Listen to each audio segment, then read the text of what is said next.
આજે સુરેન્દ્રનગરમાં નિર્ધાર વિધવા મહિલા કેન્દ્ર છેલ્લા 25 વર્ષથી કાર્ય કરી રહી છે. સંસ્થા દ્વારા વિધવા મહિલાઓ સમાજમાં સમાનભેર રહી શકે, આર્થિક રીતે પગભર થાય અને સરકારની યોજનાઓનો લાભ મળી શકે તે માટેના તમામ કાર્ય આ સંસ્થા કરે છે. આજના દિવસે પણ આ સંસ્થા દ્વારા 11 જેટલી વિધવા મહિલાઓને સન્માનિત કરવાનો કાર્યક્રમ યોજ્યો હતો.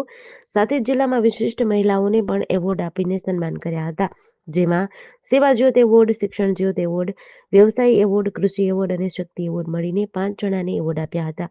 સાથે 11 મહિલાઓને પણ સન્માનિત કરાઈ હતી.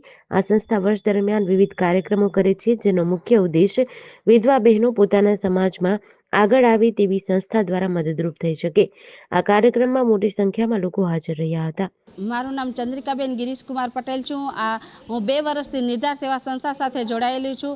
રાજેશભાઈ રાવળ અને મીનાબેન મહેતા આ સંસ્થાના સંસ્થાપક, જેઓ 1250 બહેનોને મદદ કરે છે અને જેમાં કોમ્પ્યુટર તાલીમ, સીવણ તાલીમ, પછી રસોડાની અંદર 51 બહેનોને રોજ જે ફ્રીમાં ટિફિન સેવાની મદદ પૂરી પાડે છે. અને અહીંયા જે અમારી જેવી વિધવા બહેનો છે, જેની દીકરીઓ જે નિસહાય છે, જેને આગળ એમ કે શું કરવું એના માટે રાજુભાઈ દરેક રીતે તત્પર રહે છે અને બહેનોને આત્મનિર્ભર બનવા માટે કાયમ એમ કહીને કે દુઃખના સમયે જે આપણે સહારો જે મળવો જોઈએ, જે અમારી વિધવા બહેનોને જે અંધકારમય જીવન હોય છે એને કઈ રીતના આગળ ઉજ્જવળ બનાવવું અને એમને કઈ રીતના આગળ જીવનનો નિર્વાહ ચલાવવો, એના માટે અમારા રાજેશભાઈ રાવળ તત્પર રહે છે.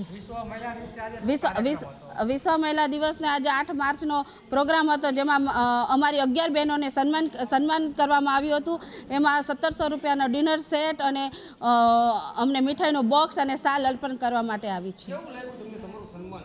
આજે અમારું સન્માન થયું એટલે આજે અમે લગભગ 2 વર્ષથી વિધવાનું જે જીવન જીવતા હતા, અમારું અંધકારમય જે જીવન હતું એને પ્રકાશમય બનાવવાનું કામ અમારા રાજેશભાઈ રાવળ કરે છે. જે અમારી જેવી બહેનો જેને એમ કહીએ કે અંધકારમય જે જીવન હોય છે, આગળ અમે જીવનનો નિર્વાહ કઈ રીતના ચલાવશું, એના માટે અમારા દીકરાઓને દીકરીઓને આગળ કઈ રીતના એમને તાલીમ દેવી અને એમનું જીવન જે અંધકારમય છે ને પ્રકાશમય કઈ રીતના બનાવવું, એવું અમારા રાજેશભાઈ રાવળ અમારા જીવનમાં ઉજાસ આપવાનું કામ કરે છે.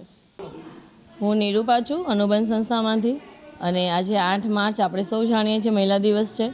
સુરેન્દ્રનગરમાં આજે અનોખો આ દિવસ ઉજવાઈ રહ્યો છે. નિર્ધાર સંસ્થા રાજેશભાઈ, આનંદભાઈ અને મીનાબેન તરફથી જે બહેનોને આગળ લઈ જવા માટેનો જે ઉત્સવ છે એ આજે મહોત્સવમાં બદલાઈ રહ્યો છે. સુરેન્દ્રનગરની અંદર નિર્ધાર સંસ્થામાં ઘણા બધા એવોર્ડ સમયાંતરે અપાતા હોય છે. એમાં 8મી માર્ચે આજે કુલ 5 બહેનો જે સમાજ સેવામાં છે, શિક્ષણમાં છે, કલામાં છે, આવા અનેક બહેનો સાથે એમણે જોડાણ રચ્યું છે. એમાં 5 બહેનોને આજે એવોર્ડ આપીને સન્માન કર્યું છે. એટલે અમે જે અમારા ફિલ્ડમાં કામ કરીએ છીએ એમાં અમને એક જીવવાની એક નવી ઉર્જા પ્રાપ્ત થતી હોય છે. અને આ સુપેરે એ રાજેશભાઈ કરી શક્યા છે, એનો અમને સૌને આનંદ છે. કુલ 5 બહેનો જે સેવાના કામોમાં છે, જેમાં શિક્ષણમાં છે, ત્યાગમૂર્તિ બહેનો છે, સેવામાં છે, કલામાં છે, આવી અનેક 5 બહેનોને સરસ એમને એવોર્ડ આપી અને એમને આજે સમાજમાં પ્રફુલ્લિત બનાવ્યા છે.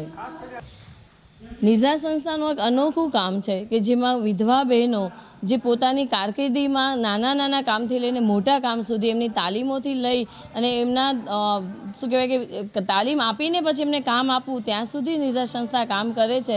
એમાં એ નિર્ધાર સંસ્થામાં જે વિધવા બહેનો જોડાયેલી છે એવા 11 બહેનોને પણ આજે એમને સન્માનિત કર્યા છે. એ તો વિશેષ આનંદની વાત છે કે નાના કામ સાથે, પાયાના કામ સાથે, મજૂરીના કામ સાથે જોડાયેલી બહેનો, એટલે મજૂરીથી લઈને કલાકાર સુધી જે બહેનો પહોંચી છે એ સર્વેનું આજે સન્માન થયું છે. એટલે વિશેષ આનંદ તો એ છે કે સમગ્ર કામની અહીંયા ઉપલબ્ધિઓ છે.